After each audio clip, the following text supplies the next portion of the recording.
สบายดีพี่น้องเบอร์ทุกคนเนาะคลิปนี้หนุ่งแซมพามาเบิ่งแคมป์คล้องตอน5 โมงแล้วพี่น้อง5 โมงปลายแล้วตอนนี้ริมคลองน้ำคลองขึ้นร้ายมือนี้นะพี่น้องอันนี้จะแม่นเฮินจะเฮ็ดกันเจือนออกมานี่บ้านนี่บ้านแคมป์ริมคลองเฮ็ดกันเจือนอย่างบ่แล้วเพื่อตัวนี้จะเป็นเหือเข้าเจ้าอยู่ทางใต้พุ่นนี่มีเหือห้องเหี่ยวได้เหือห้าอยู่ห้ากินได้น้ำคลองมันจะมืดตอนนี้มันค่ำแล้วมันมืดเข้าจุดให้จุดผูแดกะมืดควันไฟน้ำคลองขึ้นร้ายมูนี้นะ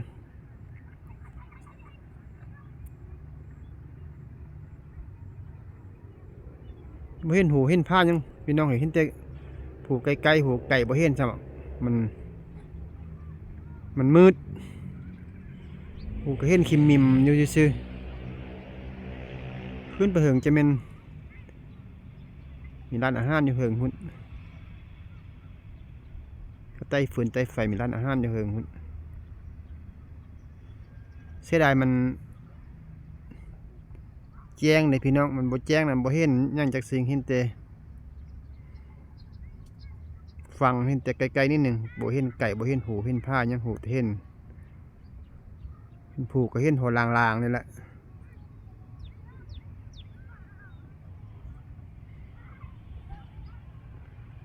คำแล้วมื้อนี้มันคำได้แล้วบ่มีคนลงทาขนเขาขึ้นจักหาจักไห้จักผัวหมดแล้วมีแต่เหือ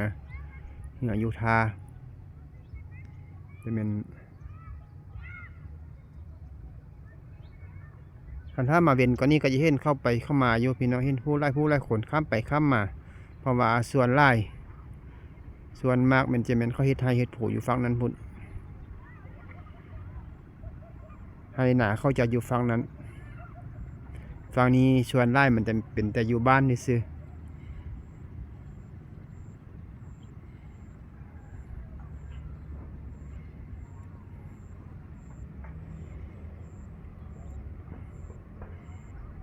น้ำคลองขึ้นแท้ขึ้นว่ามื้อนี้นะชั่วมือคือว่าบ่บางมือคือว่าแห้งเห็นหินเป็นงนอยู่มื้อนี้ขึ้นหลายมันเขาปล่อยเขื่อนเข้าปล่อยน้ำเขื่อนบึดขึ้นบึดลงช่วงได้เขาปล่อยเขื่อนกาน้ำกาอาจจะไหลขึ้นมาพี่น้องช่วงได้เขาตันเขื่อนกาแห้งลงเป็นเหือใหญ่เหือน้อยเหือนั่นไกลค้างอยู่แต่ฟังพี่ละ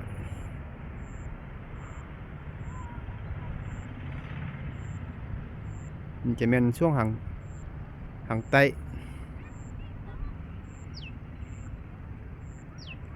เขาเฮ็ดกำลังเอาหินเอาทรายมาเฮ็ดกันเจือนวิวงามนี้พี่น้องตอนค่ำตะเวนก็ตกดินแล้วตอนนี้นะ5 โมงกว่าจะเข้า6 โมงแล้วนี่ตอนนี้ก็เข้าไปให้ไปนามานี่เหี้ยเข้าไปให้ไปนามา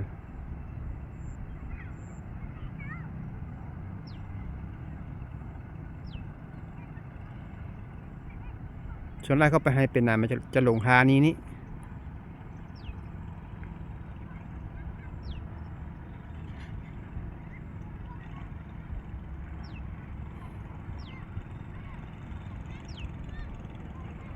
ให้ไปนาได้5 ปู5 ปลาได้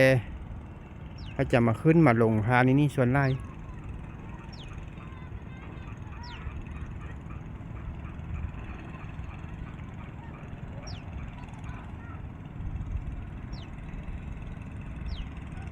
นี่เข้ามาฟังนี้ตัวนี้ก็อีกลำหนึ่งอยู่ที่พี่น้องลงมาที่นี่ก็เข้าไป5 อยู่ 5 กินไปให้เป็นนามาอีกลำหนึ่งข้ามมาแต่ฝั่งนั้น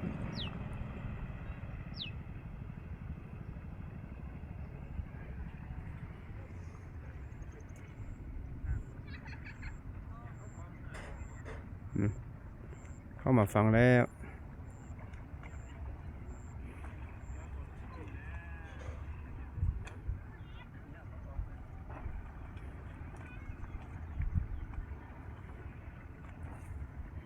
ห้าปูห้าปากก็ยากเด้พี่น้องมันเพราะว่าน้ำขึ้นน้ำลงดุห้าปากก็ยากบุญหนึ่งขึ้นบุญหนึ่งลงน้ำก็ได้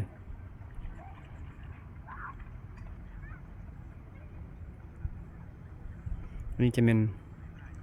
ขึ้นจะเป็นบ้านเขาเจ้าเด้พี่น้องบ้านนี้บ้านเข็มบ้านเข็มนี่จะอยู่แคมริมคลองนั่นแหละนี่บ้านเขาจะเห็นกันจันบ้านเข็มนี้ไว้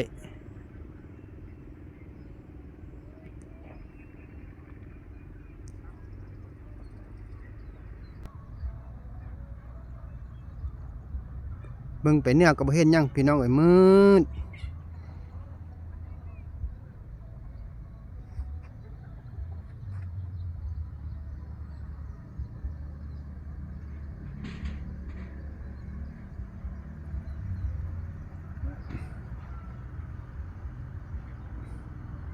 มืดควันไฟ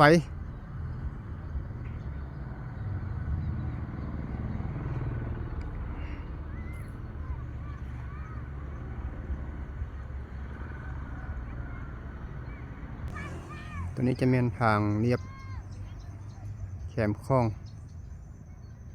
ทางลงไปนี้ตัวนี้เป็นทางลงมาจะลงมานี่พี่น้องตัวนี้มันในขึ้นไปในเมืองแล้วตัวนี้ทางขึ้นทางล่วงทางลาดยางทางจะยืดเหิงขึ้นตัวนี้จะเป็นทางตามลงมาท่า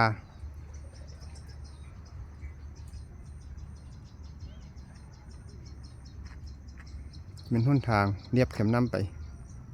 นี่จะสร้างหนทางเรียบเข็มน้ำไป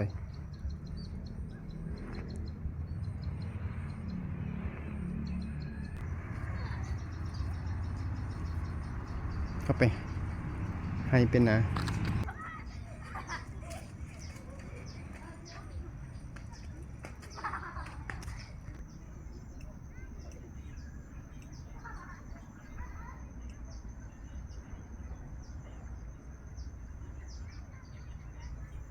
ริมคลองที่เมืองปักหลายตอน6 โมงแล้วพี่น้องตอนนี้ตอน6 โมงแล้วจะค่ำแล้วมืดเข้าแล้วตัวนี้มันทางลงท่าพี่น้อง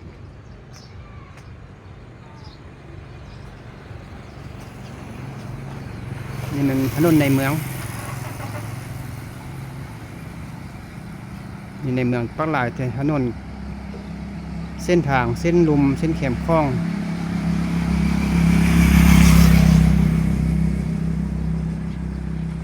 มีเส้นรองมีเส้นขึ้น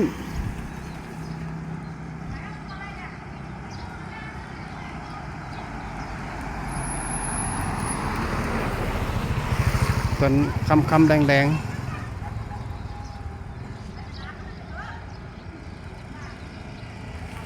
เส้นทางในเมืองปักหลาย